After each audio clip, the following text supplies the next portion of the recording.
நமந்தி ஃபலானி விருக்ஷா நமந்தி குணினோ ஜனா சுஷ்க காஷ்டச்ச மூர்க்கச்ச ந நமந்தி கதாச்சனா. எல்லாருக்கும் நமஸ்காரம். இந்த சம்ஸ்கிருத ஸ்லோகத்துக்கு அர்த்தம்னா லிட்ரல் மீனிங்னு சொல்ல ஒரு சாராம்சம் அப்படின்னு சொல்லலாம். அதாவது எப்படி ஒரு மரமானது கனிகளை தாங்கி கொண்டிருக்கிறதோ, அந்த கனிங்கிறதுக்கே அதுதானே ஒரு முதிர்ந்த கனிவாக இருக்கிறதோ, அதே மாதிரி தான் படித்தவர்கள் மற்றவர்களிடம் ரொம்ப பொலைட்டாக இருப்பா, ரொம்ப சாத்வீகமாக இருப்பா. ஆனால் ஒரு மூர்க்கன் என்பவன் எப்படி இருப்பான்னா, இது காஞ்சு போன மரத்தை ரொம்ப ரிஜிடாக, ரொம்ப ஹார்டாக, எதையும் ஏற்றுக்கொள்ள முடியாத மனநிலையில் இருப்பான். இது நான் எதுக்கு சொல்கிறேன் அப்படின்னா, நம்ம வாழ்க்கை முறையை எடுத்துட்டோம்னா நம்ம நிறைய பேரை பார்த்துருப்போம்.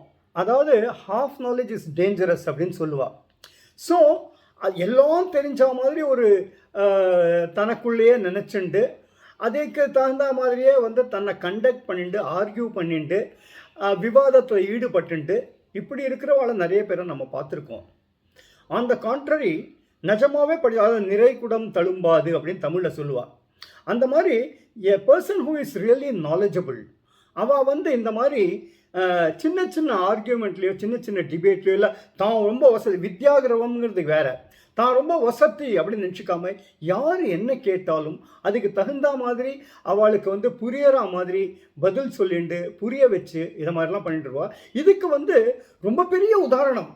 அதான் ஏன்னா அதை சொல்கிறதே எனக்கு நான் யோஜனை பண்ணி சொல்லணும். ஏன்னா அப்படிப்பட்ட ஒரு மகா பெரியவா. ஸோ அந்த நிலையை அடைஞ்ச உடனே பார்த்தேன்னா அவன் எல்லார்ட்டையுமே ஒரு சின்ன புன்சிரிப்பு இருக்கும். அப்படி ஒரு ஆசீர்வாதம் பண்ணிட்டு அதை பேசுகிற விதமாக இருக்கட்டும். அஃப்கோர்ஸ் அதை அந்த நிலையை அடையிறது யாராலையுமே முடியாது. ஆனால் அந்த நோக்கம் இருக்குது பார்த்தீங்களா, அதாவது ஒன்று ரொம்ப பவ்யமாக பதவீசாக அடக்கமாக இருக்கணும் நம்ம வாழ்க்கையில். இது மதிப்பும் மரியாதையும் மட்டும் நம்ம மேலே ஏற்படுத்துறதோடு இல்லாமல் நம்மளுக்கு ஒரு பீஸ் ஆஃப் மைண்டை கொடுக்கும். அதனால தான் சொல்லியிருக்கு, வி ஷுட் ஆல்வேஸ் சரண்டர். சரணாகதி தத்துவம் அப்படின்னு கேள்விப்பட்டிருப்பேன் எல்லாரும். அந்த total surrender to the supreme being, அதுதான் நம்மளோட லட்சியம், நம்மளோட குறிக்கோள், நம்மளோட வாழ்க்கை பயணமாக இருக்கணும். அதுவும் இப்போ இருக்கிற காலகட்டத்தில் அவன் ஒத்தந்தான் கதி அப்படின்னு நம்ம இருந்தோம்னா அதுவே நம்மளுக்கு ஒரு பாதி நிம்மதியை கொடுக்கும். கர்மா ரசிகர்கள் எல்லாருக்கும் என்னோட பணிவான வணக்கம். நேற்றுக்கு ஒரு வீடியோ ஒன்று அப்லோட் பண்ணியிருந்தேன். அதாவது 2 சின்ன குழந்தைகள் 18-20 வயசு, பிரியதர்ஷினி அண்ட் ஐஸ்வர்யா. இவ 2 பேரும் கர்மாவை பார்த்து அவளோட அபிப்பிராயம், ஏன்னா I hate a small interaction with them. ஏன்னா அவளோட இந்த கமெண்ட்ஸ் நான் கர்மாவை பார்த்து கமெண்ட்ஸ் அவள் போட்டோன்னா அவளை கான்டாக்ட் பண்ணேனா. ஏன்னா சின்ன குழந்தைகள் அவ்வளவு இதுவாக எழுதியிருந்தா எனக்கு. ஸோ ஐ தாட் இதை ஒரு வீடியோவாக எல்லாருக்கும் I wanted to share that experience. And அதில் பார்த்தேன்னா 2 பேரையும் அந்த வீடியோ எல்லோரும் பார்த்துருப்பேன்னு நினைக்கிறேன். இல்லைனாலும் இங்கே லிங்க் கொடுக்குறேன் பாருங்கோ. ஏன்னா அவ்வளோ பிரமாதமாக பேசியிருக்காவா.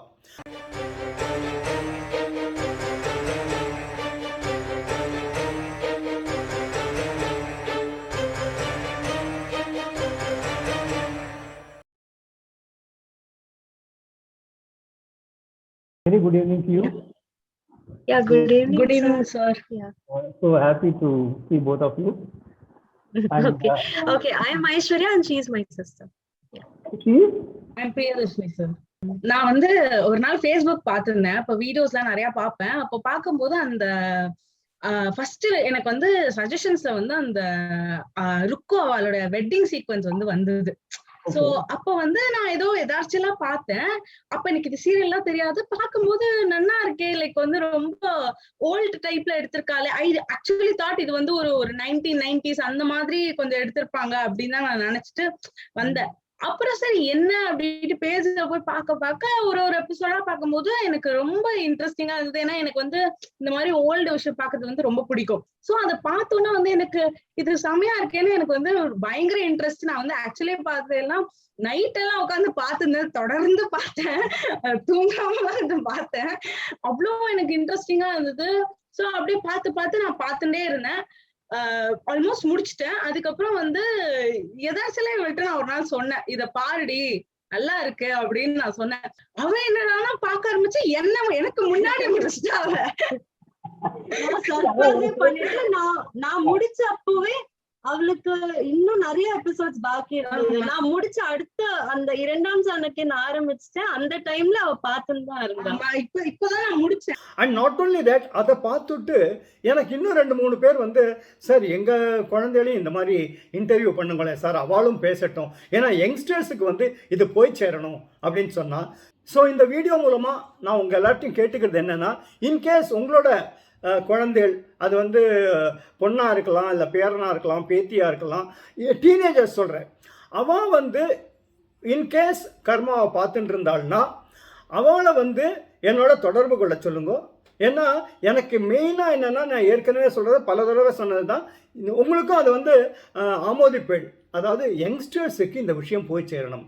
அதாவது அக்ரஹாரம் வே ஆஃப் லைஃப், அந்த டிசிப்ளின், அந்த ஜாயிண்ட் ஃபேமிலி சிஸ்டம், இதெல்லாம் அவளுக்கும் போய் சேரணும். ஸோ அதனால் அஃப்கோர்ஸ் உங்களுக்கு வந்து என்னோட நம்பர் இங்கே வருது, இந்த நம்பருக்கு வந்து நீங்கள் மெசேஜ் அனுப்புங்க. Whether it's your son or daughter or grand children, அவள் வந்து இன்டராக்ட் பண்ணட்டும், அதை வந்து நான் அப்லோட் பண்ணுறேன். அண்ட் அந்த ஏன்னா சின்னவா மூலமாக அவளோட ஃப்ரெண்ட்ஸுக்கு போனால் அது இன்னும் ஈஸியாக வந்து இது ஆகும், என்ன ஸ்ப்ரெட் ஆகும். ஸோ அதை வந்து நீங்கள் யாரெல்லாம் இதுவாக இருக்கோ, you feel that it can do it, அதை பண்ணலாம் நீங்கள். செகண்ட் திங் வந்து இப்போ வந்து ரமண மகர்ஷி ஃபஸ்ட்டு பார்ட் வந்து நான் அப்லோட் பண்ணிவிட்டேன். செகண்ட் பார்ட் இப்போ நீங்கள் பார்க்கலாம். இதில் என்ன ஆச்சுன்னா, இவர் வந்து மிஸ்டர் சேதுராமன் ஃப்ரம் ஹைதராபாத். அவர் அஃப்கோர்ஸ் எனக்கு நல்ல பரிச்சயம். நான் ரொம்ப என்ன சொல்கிறது, அடிக்கடி நாங்கள் வந்து ஃபோனில் பேசிகிட்டு இருப்போம். And he has also contributed towards this karma 2 project, அந்த ஷூட்டிங் பண்ணுறதுக்கெல்லாம் அவரும் அவர் சைட்லேருந்து கான்ட்ரிபியூட் பண்ணியிருக்கார். அப்போ அவர் என்ன சொன்னார்னா, சார் இது வந்து ரமண மகரிஷியை பற்றி வந்து நீங்கள் தமிழ் நாடகம் போட்டிருக்கீங்க, ரொம்ப நல்லா இருந்தது, நான் பார்த்தேன்.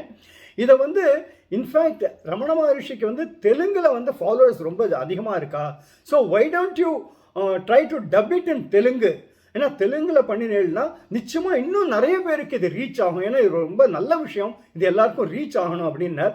ஸோ நான் வந்து இப்போ இன்ஃபேக்ட் இன்னைக்கு கார்த்தால தான் இதை பற்றி டிஸ்கஸ் பண்ணோம். So what I'm thinking of டூயிங்னா, இந்த என்டையர் பிளேயை வந்து தெலுங்கில் டப் பண்ண போகிறேன். தெலுங்கில் டப் பண்ணி அண்ட் அஃப்கோர்ஸ் சேதுராமன் சார் முதல் டைம் சார், சேதுராமன் சார் என்னோட மனமார்ந்த நன்றி உங்களோட இந்த சஜஷனுக்கு. இதுக்குண்டான whatever ground work is to be done, அதை நான் வந்து இனிஷியேட் பண்ணுறேன். அண்ட் நீங்கள் சொன்ன மாதிரி தெலுங்குலையும் பண்ணுவோம், அதை தெலுங்குலையும் பண்ணி அங்கே எத்தனை பேருக்கு போக முடியுமோ. இன்ஃபேக்ட் இதுலேருந்து எனக்கு என்ன இன்னொன்று தோன்றுறதுன்னா, why not dub Karma also in Telugu. ஏன்னா நம்மளோட பழக்க வழக்கங்கள், ஆச்சாரம், இதெல்லாம் வந்து தெலுங்காக இருக்கட்டும் தமிழாக இருக்கட்டும் ஆல்மோஸ்ட் சிமிலராக இருக்கும். ஏன்னா முன்னாடி ஒருத்தர் சொன்னால், சார் இதை வந்து ஏன் நீங்கள் வந்து சப்டைட்டில் இங்கிலீஷ் சப்டைட்டில் போடக்கூடாதா, அப்போ ஃபாலோ பண்ணுறதுக்கு ஈஸியாக இருக்குன்னா, இங்கிலீஷ் சப்டைட்டில் போடலாம், பட் என்னென்னா டைம் கன்சியூமிங். அண்ட் இன்னொன்று உங்களுக்கே தெரியும், நான் வந்து தனிப்பட்ட முறையில் ஆஸ் எ சிங்கிள் இண்டிவிஜுவல் இதை பண்ணிட்டு இருக்கேன். எனவே த சஜஷன் இஸ் வெல்கம். அண்ட் இப்போ நான் ஸ்ட்ரைக் ஆனது தான், இதை தெலுங்குலையும் கர்மாவை டப் பண்ணலாம் அப்படின்னு. Let me see down the line வந்து அதுவும் முடியும்னா அதுவும் பண்ணுவோம். But as a first step என்னன்னா, ரமண மகரிஷியை வந்து தெலுங்கில் டப் பண்ணி தெலுங்குலையும் அப்லோட் பண்ணலாம் அப்படின்னு இருக்கேன். அதுக்கும் உங்கள் எல்லாரோட ஆதரவும் எனக்கு தேவை. அண்ட் இதில் என்ன அட்வான்டேஜ்னா, இப்போ உங்களோட தெலுங்கு ஃப்ரெண்ட்ஸ் இருக்கா இல்லையா, அவளுக்கெல்லாம் வந்து நீங்கள் அதை ஷேர் பண்ணலாம்.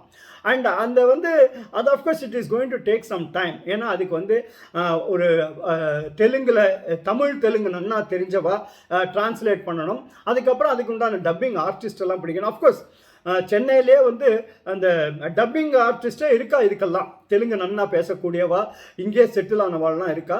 பட் அது எப்படி வந்து ப்ராக்ரஸ் ஆகுதுன்னு பார்க்கலாம். அதுக்கு முன்னாடி வந்து the making of Maharishi journey of a, அதான் டைட்டில் வச்சுருந்தேன் நான், மகர்ஷி ஜேர்னி ஆஃப் எ சேஜ் அப்படின்னு. ரமண மகர்ஷியை பற்றின உருவான ஒரு சின்ன கிளிப்பை முதல்ல பாருங்க.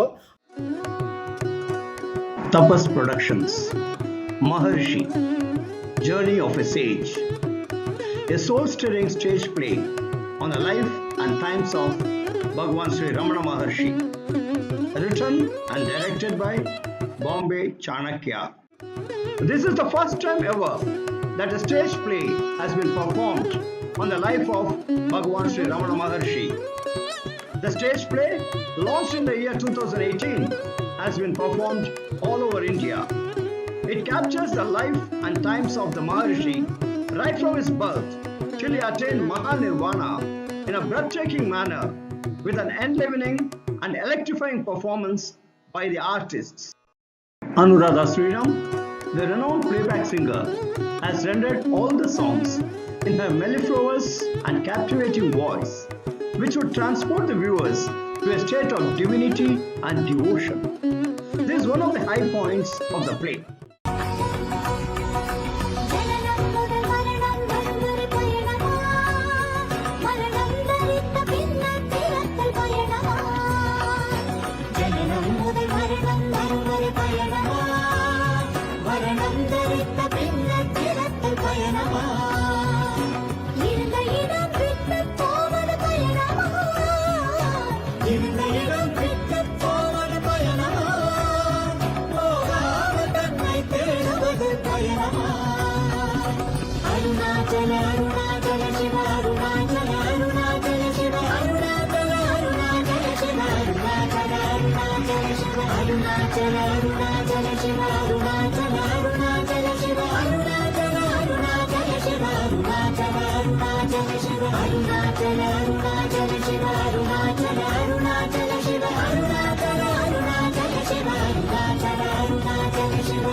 Encomiums from Crazy Mohan and Kathadi Ramamurthy about the play. ஏன்னா ரமண மகர்ஷியோட பயங்கர டிவோட்டி நான் fan and I am disciple of Ramana Maharshi. அந்த விஷயத்தில் வந்து இது வந்து ரொம்ப ஜோராக இருந்தது. எஸ்பெஷலி அந்த சூரிய நாகம்மாவா நடித்தவளும் அந்த மிடில் ரமணா நடித்தார் ராகவ் ரொம்ப நல்லா நடித்தாங்க. ஸோ அந்த விஷயத்தில் வந்து I am very very happy to have witness this play and hats off to Bombay Chanakya and thanks to Bombay Chanakya. ரசிக பெருமக்களுக்கு வணக்கம். இன்றைக்கி இந்த மகரிஷி ரமணருடைய நாடகத்தை பார்த்த பிறகு அது நாடகம் பார்த்த ஒரு நினைப்பே எனக்கு இல்லை. என்னவோ நானே மகரிஷியை நேரடியாக பார்த்து அவரோட பேசி அவரோட வாழ்ந்த மாதிரியாக ஒரு எண்ணத்தை ஏற்படுத்தி கொடுத்த பாம்பே சாணக்கியாவுக்கு என்னுடைய நன்றியை ரசிக பெருமக்கள் சார்பிலே தெரிவித்துக் கொள்ள ஆசைப்படுகிறேன். ஒரு சிறந்த நாடகம், அந்த நல்ல சுத்தமான தமிழை கேட்டு ரொம்ப நாள் ஆச்சு. அதை கேட்கக்கூடிய பாக்கியத்தை எங்களுக்கு கொடுத்த நடிகர்கள் அனைவர்களுக்கும் என்னுடைய மனமார்ந்த வந்தனத்தை தெரிவித்துக் கொள்கிறேன். நன்றி, வணக்கம்.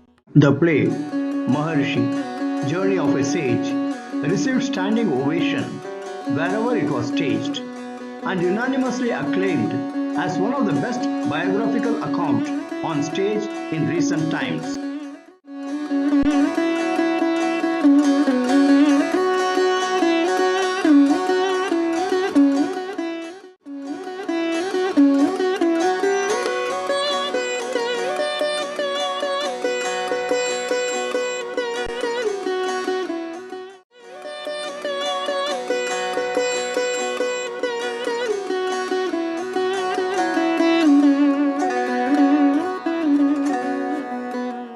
The crew: music Vedant Bharadwaj, singers Anuradha Sriram, Raghav Ranganathan, Vedant Bharadwaj, lyrics Ashwin Kumar Iyer.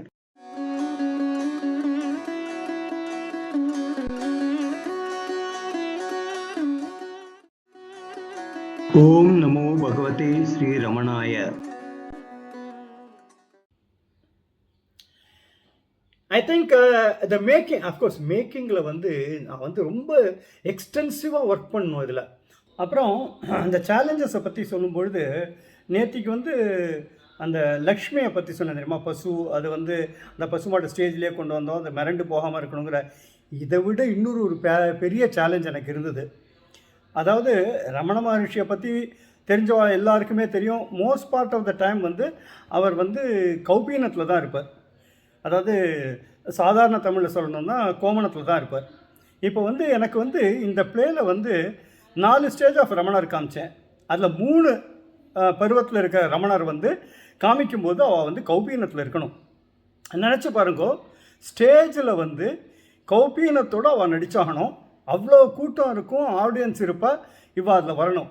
இப்போ நான் வந்து இதில் வந்து அஃப்கோர்ஸ் 16 வயசு ரமணராக நடித்தது வந்து முத்து. அதுக்கு அடுத்த மிட் 30s இருந்தவர் வந்து ராகவ் ரங்கநாதன். அண்ட் மூத்த ரமணராக நடித்தவர் அவர் பேரே ரமணன் தான். அந்த ரமணர் இவா 3 பேர்த்தையும் நான் சொன்னேன். அதாவது இந்த முத்துட்டு வந்து டோட்டலாக மொட்டை அடிச்சுக்கணும்ப்பா நீ, அதுக்கப்புறம் இதில் இருக்கணும், மற்றவா 2 பேர்ட்டையும். ஆனால் நீங்கள் நம்ப மாட்டேன், கொஞ்சம் கூட அவளுக்கு வந்து இனிபிஷனே இருக்கலை. அதுக்கு என்ன சார், அது வந்து அவர் அப்படி வாழ்ந்திருந்தாருன்னா அப்படி தானே நம்ம நடிக்கணும். அண்ட் இன்னொன்று எனக்கு எப்படி இருந்ததுன்னா, இப்போ வந்து ஸ்டேஜில் இந்த மாதிரி வந்தால் ஆடியன்ஸோட ரியாக்ஷன் எப்படி இருக்கும். ஏன்னா நினச்சி பாருங்க, வேறு எந்த உடையும் கிடையாது. அண்ட் இது வந்து இப்போ வந்து ரமண மகரிஷியாக நடித்தவர் வந்து தள்ளி இருந்து பேசுகிறபோது வாய்ஸ் லெவல் ஒரு சமயம் வந்து lapel mic வைக்கலாமான்னு தோணித்து. But lapel mic வைக்கிறதா இருந்தால் அந்த மைக்கை எங்கே வைக்கிறது? ஏன்னா உடம்பு ஃபுல்லாக பேர் பாடி. ஸோ இந்த மாதிரிலாம் ஒரு சேலஞ்ச் இருந்தது. இருந்தாலும் அதையும் மீறி அவள் 3 பேரும் வந்து அந்த அவ்வளோ நேச்சுரலாக வேறு இருந்தது. ஆனால் அதை பண்ணதை வந்து ஏன்னா அவளுக்கு வந்து அந்த கொஞ்சம் சங்கோச்சம் கொஞ்சம் கூட இருக்கலை. நான் தான் சங்கோச்சப்பட்டேன் அதை சொல்கிறதுக்கு. ஆனால் அவள் வந்து அதை ரொம்ப இதுவாக ஏற்றுண்டு, ஸ்போர்ட்டிவாக ஏற்றுண்டு. ஏன்னா அந்த கேரக்டர் அது இன்ஃபேக்ட் 3 பேருமே ரொம்ப பிரமாதமாக அதில் பர்ஃபார்ம் பண்ணியிருக்கா. அதுவும் ராகவ் ரங்கநாதனாக இருக்கட்டும், இவர் ரமணனாக நடித்த ரமண மகரிஷியாக நடித்த ரமணனாக இருக்கட்டும், எல்லோரும் தேவர் ஸோ வெரி இன்வால்வ்டு. அஃப்கோர்ஸ் அதை பற்றி நான் அதிகமாக இப்போ சொல்லலை. நீங்கள் பாருங்கள், சீன்ஸை பார்த்தாலே உங்களுக்கே தெரியும். இது one of the challenges that I faced. என்ன தனிப்பட்ட முறையில் என்னை பொறுத்த வரைக்கும் ரமண மகரிஷியோட வாழ்க்கை சரித்திரம். அஃப்கோர்ஸ் இதில் ஒரு விஷயம் என்னென்னா, எங்கள் அப்பா வந்து ஒரு ரொம்ப ஸ்டான்ச், இன்ஃபேக்ட் அவர் வந்து சொல்லுவாள், கல்யாணமே பண்ணிக்காமல் ரமணாசிரமத்துக்கு சேர்கிறதுக்கே போயிட்டா. அப்புறம் எங்கள் தாத்தாலாம் அவருக்கு வந்து இதெல்லாம் சொல்லி அட்வைஸ்லாம் பண்ணி, அதாவது நீ வந்து அதுக்காக சன்னியாசி ஆகணுங்கிற கட்டாயம் கிடையாது, குடும்பத்தில் இருந்துட்டே நீ வந்து இதை பண்ணலாம் அப்படின்னு தான் எங்கள் அப்பாவுக்கு அட்வைஸ் பண்ணி அதுக்கப்புறம் தான் கல்யாணம் நடந்தது, ஆல் தோஸ் திங்ஸ். பட் அந்த ரமண மகரிஷியோட அந்த ஒரு ஈர்ப்பு இருக்குது பார்த்தேளா, அது எங்கள் அப்பாட்ட இருந்தது. ஏன்னா வீட்டில் அவ்வளோ புஸ்தகம் கொட்டி கிடக்கும் ரமண மகரிஷியோடது. ஸோ ஒருவேளை அதுதான் எனக்கு வந்து இதை வந்து இந்த ஒரு நாடகமாக பண்ணணும் அப்படிங்கிற ஒரு வாய்ப்பை ஏற்படுத்திடுதுன்னு நினைக்கிறேன், through mister Ashwin Kumar Iyer. So எதுக்கு சொல்ல வந்தேன்னா, ஸோ அந்த ரமண மகரிஷியை பற்றி அவ்வளோ விஷயங்கள் நான் படித்தேன் இதை எழுதுறதுக்கு முன்னாடி. ஏன்னா எனக்கு எப்போவுமே எப்படின்னா, ஒரு விஷயத்தை எடுத்துட்டோம்னா அதை வந்து எந்த அளவுக்கு நம்ம வந்து ஃபஸ்ட்டு உள்வாங்கிக்க முடியுமோ, எந்த அளவுக்கு நம்ம கிரகிச்சிக்க முடியுமோ அதை பண்ணிவிட்டு அதுக்கப்புறம் தான் நான் வந்து அந்த அந்த இதுலேயே இறங்குவேன். இப்போ சமீபத்தில் வந்து பிரம்மகுமாரிஸ்ன்னு நீங்கள் கேள்விப்பட்டிருப்பேன். அதை ஒரு அசைன்மெண்ட் எனக்கு கிடச்சிது. அஃப்கோர்ஸ் அசைன்மெண்ட்டாக தான் நான் அதை பார்த்தேன். அதை இந்த சென்ஸ் பிரம்மகுமாரிஸ்ங்கிறவா வந்து நீங்கள் எல்லோரும் கேள்விப்பட்டிருப்பேன். அவள் வந்து they are spread across I think more than 140 countries and 8000க்கு மேலே அவளுக்கு சென்டர்ஸ் இருக்குது. And whatever it is, எதுக்கு சொல்ல வந்தேன்னா, ஸோ அந்த பிரம்மகுமாரிஸை பற்றி நான் ரொம்ப விரிவாக படித்தேன். அதாவது பிரம்ம பாபா அதான் அவருக்கு வந்து அந்த அந்த ஸ்தாபனத்தை ஏற்படுத்தியவர் 1930s. அண்ட் அது வந்து எதுக்கு சொல்லணும்னா, அவரை பற்றி ஃபுல்லாக படிச்சுட்டு அதுக்கப்புறம் தான் ஒரு 2 மணி நேரம் நாடகமாக அதை பண்ணினோம். அது போன வருஷம் ஏப்ரல் மாதம் இனாகுரேட் ஆயிருக்கணும். பட் இந்த இதனால கொரோனானால அது தள்ளி போச்சு. அண்ட் இப்போ அதை ஒரு வீடியோ பிளேயாக பண்ணியிருக்கேன். This one an aside information. But எதுக்கு சொல்ல வந்தேன்னா, எது பண்ணினாலும் அதில் வந்து பூர்ணமாக என்னை நான் ஈடுபடுத்திட்டு பண்ணுறது தான் வழக்கம். இப்போ வந்து நான் இப்போ லாஸ்ட் வீடியோவில் சொன்ன மாதிரி பரமாச்சாரியால் அவளை பற்றி ஒரு வெப் சீரிஸ் பண்ணலான்னு இருக்கேன். ஏன்னா இந்த இந்த இந்த எண்ணம் எப்படி வந்ததுன்னு எனக்கே தெரியாது. ஏன்னா நிறைய பேர் சமீபத்தில் என்கிட்ட சொன்னாங்க. ஸோ எனக்கு அதை வந்து டிவைன் காலிங் மாதிரி எடுத்துட்டேன். ஏன்னா அவரே வந்து இந்த மாதிரி ஒன்று பண்ணு அப்படின்னு சொன்ன மாதிரி எனக்குள்ள ஒரு எண்ணம்னு வச்சுக்கோங்களேன். ஏன்னா நேற்று கூட யாரும் சொன்னால், நீங்கள் கார்த்தால வந்து கணேஷ சர்மா நீங்கள் எல்லாரும் கேள்விப்பட்டிருப்பேன். அவருக்கு ரொம்ப பரிச்சயமான கவி கண்ணன் அப்படின்னு அவரே என்னை கால் பண்ணார். கால் பண்ணிவிட்டு, சார் இந்த மாதிரி உங்களோட இது பார்த்தேன், அவசியம் நீங்கள் பண்ணுங்க, உங்களுக்கு வந்து கணேஷ் சர்மாவோட நம்பர் நான் கொடுக்குறேன், அவர்கிட்டையும் சொல்கிறேன், நீங்கள் அவரோட டிஸ்கஸ் பண்ணுங்க, நிறைய இன்புட்ஸ் உங்களுக்கு கிடைக்கும் அப்படின்னா. இதுக்கு முன்னாடி நான் சொன்னேன் தெரியுமா, கணபதியோட யங்கர் பிரதர் வேதமூர்த்தி, அவர் கான்டாக்ட் பண்ணார். ஸோ இதெல்லாம் வந்து நான் எதிர்பார்க்காம நடக்கிறது. ஸோ அதில் எனக்கு என்ன தோன்றதுன்னா, yes some external force is taking me towards that. So அதனால் அதை பற்றி இப்போ வந்து அஃப்கோர்ஸ் தெய்வத்தின் குரல்லாம் படிச்சிருக்கேன், ஆனால் அப்போ படித்தது அந்த ஆங்கிள் வேறு.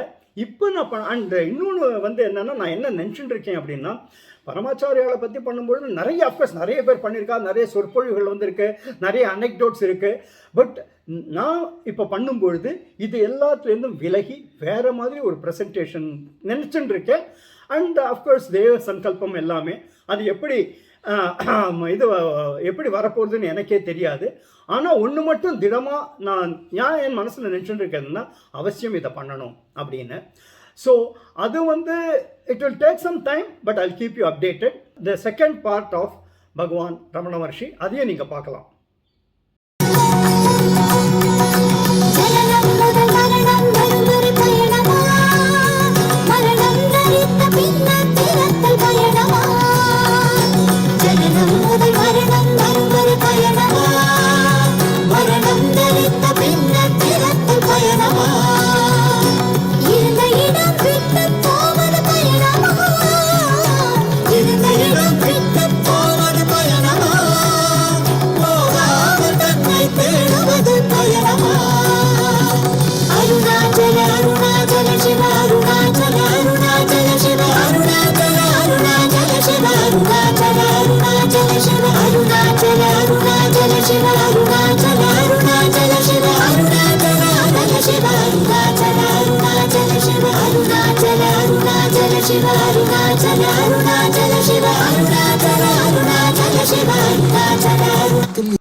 எல்லா இடத்தில் இருப்பதே இங்கும் இருக்கிறது, இங்கு இருப்பதுதான் எல்லா இடத்திலும் இருக்கிறது, என்னுள்ளும் இருக்கிறது. என்னுள் இருக்கிற அதுவே இங்கு அருணாச்சலமாக நின்று என்னை வா என்று அழைத்தது. இனி என்னுடையது என்று எதுவும் இல்லை, எனக்கு சொந்தமென்று எதுவும் இல்லை, என் நடவடிக்கை என்று எதுவும் இல்லை, என் ஆசை என்று எதுவும் இல்லை.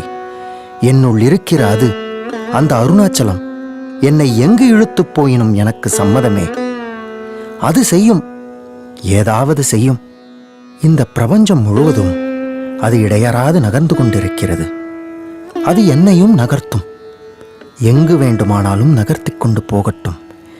என்னை நீ எடுத்துக்கொள், இது உனக்குச் சொந்தம். இந்த உடல், ஆவி அத்தனையும் உனக்குச் சொந்தம். நான் என்பது இங்கு இல்லை, என்னுடையது இங்கு இல்லை. இந்த க்ஷணம் முதல் என்னுடையது என்று எதுவும் இல்லை.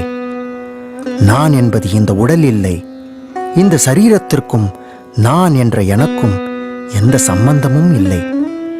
நான் என்பது பிரம்மஸ்வரூபம், பரம்பொருள், ஒரு ஜோதி, எல்லாமே அதனுள் அடக்கம்.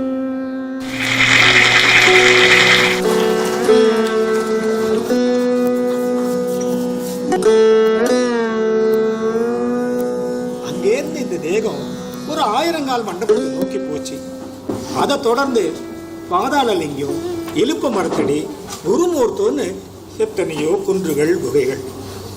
நான் அதிக காலம் இருந்தது விரூபாட்ச குகையிலையும் ஸ்கந்தாசிரமத்திலையும் தான்.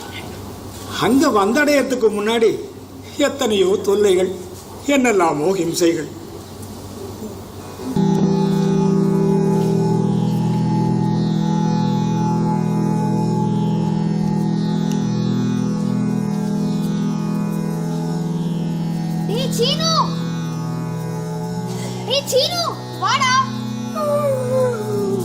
என்னடா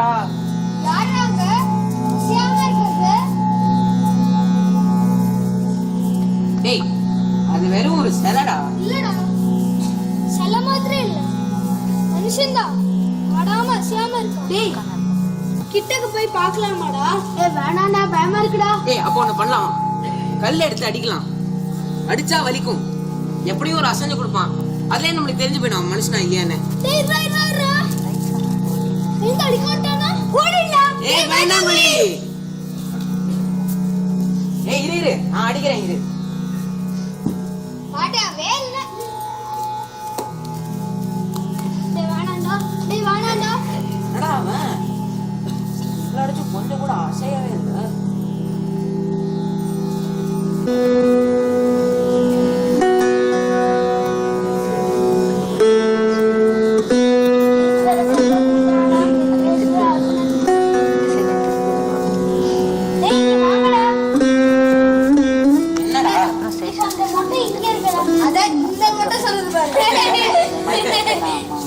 கண்டிப்பா அசையணும்டா எடுறா.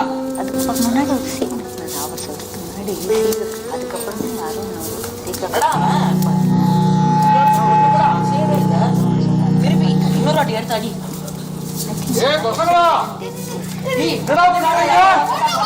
யார் மேல கல்ல வீசிட்டு இருக்கீங்க? போங்க போங்க போங்க.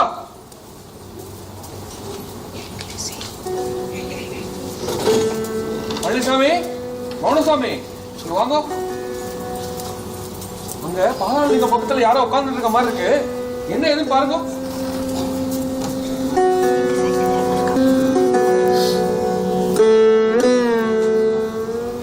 என்னது உடம்பு முழுக்க கரை அரைச்சிருக்கு. சீல் வேற கொத்துட்டு இருக்கு. தேள் கொடுக்கு சாமி. தேள் கொடுக்கு. இந்த பசங்க வேற இப்படி கல் எடுத்து அடிச்சாலே என்ன வழி வளைச்சிருக்கும்? எந்த பிரக்னையும் எல்லாம் இப்படி உட்கார்ந்து இருக்கான்னா இது என்ன தபஸ் இது? இதோ பாருங்க, இது சாதாரண தேகம் இல்லை. இந்த தபஸை கலைக்காம சுத்தம் பண்ணி விடுங்க.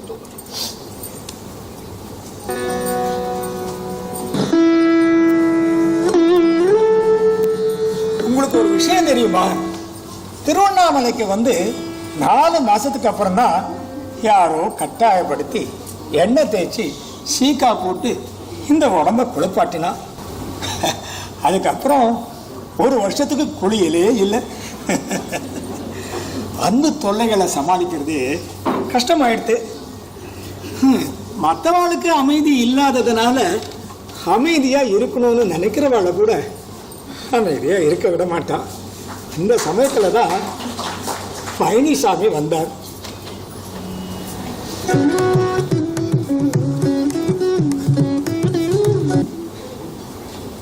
என் பெயர் பழனிசாமி, ஸ்ரீனிவாச ஐயர் தான் சொல்லி அனுப்பிச்சு வச்சார். உங்களை பார்த்ததுமே எனக்கு என்னோட குரு கிடைச்ச மனசு சொல்றது. இந்த நிமிஷத்துலேருந்து நான் உங்க கூட இங்கேயே தான் இருக்க போறேன். உங்களை யாரும் அனாவசியமா தொந்தரவு பண்ணாம கவனிச்சுக்கிறேன். உங்களோட தினசரி காரியங்களை எல்லாத்தையும் நான் பார்த்துக்கிறேன். என் பேரு வெங்கட்ராமன். பக்கத்துல தாலுகா ஆபீஸ்ல வேலை பார்க்கிறேன். பல நாட்களா உங்களுக்கு பார்த்துட்டு வரேன். பார்க்க ஒரு பிரமிப்பு தான் ஏற்படுறது. இப்படி நிஷ்பிராணனா இருக்கே, நீங்க யாரு? எங்கிருந்து வரேன்? உங்க பேர் என்ன?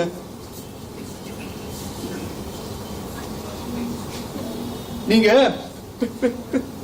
பேச மாட்டேன், மௌனின்னு தெரியும். குறைஞ்சபட்சம் பேரையாவது சொல்லுங்க.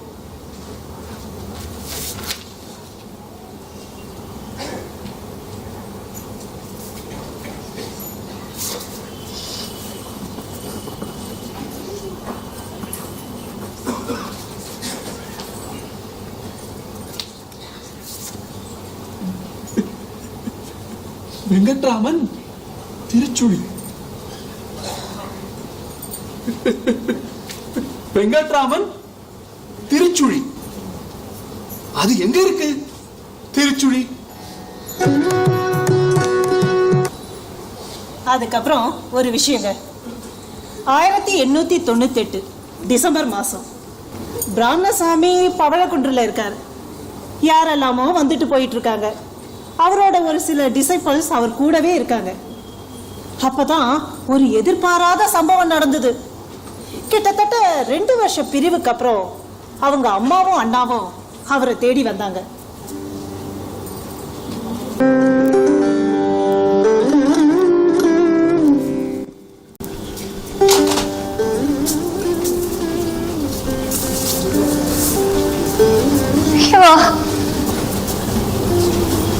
இவன் என் புள்ளதான், இவன் என் புள்ளதான். வெங்கடாமா, வெங்குட்டு, என்னடா கோலம் இது? 2 வருஷமா அவனை பார்க்காம தவிச்சிட்டு இருக்க. யாரும் நீ திருவனந்தபுரத்துல இருக்கேன்னு ஒரு சமயம் சொன்னா, உடனே ஓடி போய் பார்த்தேன். ஏமாத்தம் தான் மிஞ்சுது. கண்ணா, ராஜா, நம்ம ஆத்துக்கு போலாண்டா. இங்க இத்தனை நாள் இருந்தது போதும். கிளம்பு.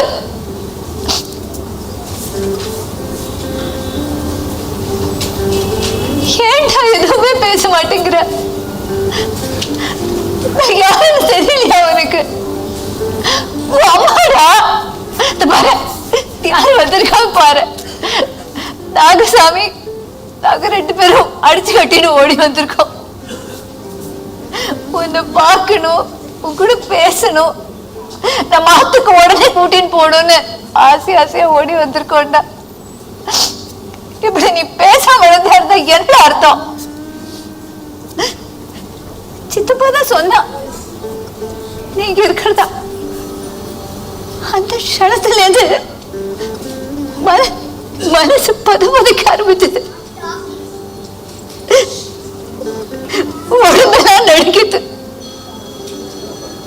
எப்படி விவரிக்கிறதுன்னு தெரியல. கண்ணுல இருந்து தர கண்ணீர் பிரவாகம் எடுத்தது. இப்ப கூட என் கை காலெல்லாம் அப்படியே வெளுத்து போயிருக்கு. உன்னை இனிமே பார்க்க மாட்டேனோ, மொத்தமா எழுந்துட்டேனோன்னு நினைச்சேன். And second part of Ramana Maharshi பார்த்ததுக்கு ரொம்ப நன்றி. நாளைக்கு மறுபடியும் of course the third part and with new Sanskrit ஸ்லோகம். இதில் வந்து சில பேர் என்கிட்ட சொன்னாங்க, சார் இந்த சம்ஸ்கிருத ஸ்லோகம் ரொம்ப நல்லா இருக்கு சார், அதை நீங்கள் ஏன் ஷேர் பண்ணிக்கக்கூடாது, அதாவது ஆஸ் எ டெக்ஸ்ட் ஷேர் பண்ணிக்கக்கூடாது அப்படின்னா. ஸோ நம்ம வாட்ஸ்அப் குரூப் இருக்குது பார்த்தீங்களா, அந்த குரூப்பில் நான் வந்து இது வரைக்கும் சொன்ன சமஸ்கிருத ஸ்லோகம் எல்லாத்தையுமே நான் போஸ்ட் பண்ணிடுறேன் வித் மீனிங். அண்ட் யாரெல்லாம் அந்த குரூப்பில் இன்னும் சேரலையோ, இதுதான் என்னோடய வாட்ஸ்அப் நம்பர். இந்த நம்பரில் வந்து உங்களோட பேர், உங்களோட ஊர், ஒரு ஹலோ அப்படின்னு ஒரு message, whatever message, pleasantry, good morning, ஏதோ ஒரு மெசேஜோடு நீங்கள் அனுப்பிச்சேன்னா அந்த குரூப்பில் உங்களையும் நான் இன்க்ளூட் பண்ணிக்கிறேன். அந்த குரூப்பில் வந்து நான் இந்த சமஸ்கிருத ஸ்லோகத்தையும் ஷேர் பண்ணிக்கிறேன். And once again thanks a lot for your time. நன்றி நன்றி நன்றி.